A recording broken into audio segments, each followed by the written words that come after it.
Ovdje što imamo, to je jedna jako jeftina stvar koja se meni dopala.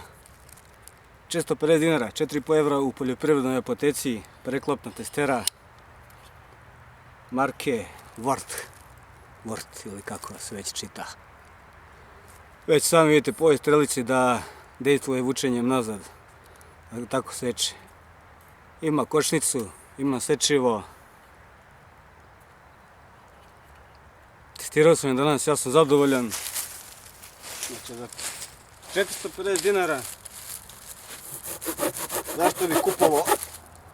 zašto bi kupovao Baho Laplander i neke druge skupocene kada i ova jeftina radi isto kao i one. Dakle, štedite sebi novac, obiđite poljoprivredne apoteke. Ne mora sve baš biti skupoceno po 20-30 evra. Baho Laplander. Ok, ko ima novca može. Meni je ova savršeno dobra. I čak šta više je lagana.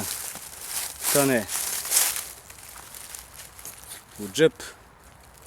Da ti umanji torbicu i mirni ste što se tiče sečenja drveta za ogrev, izradu skloništa i bilo šta što vam treba.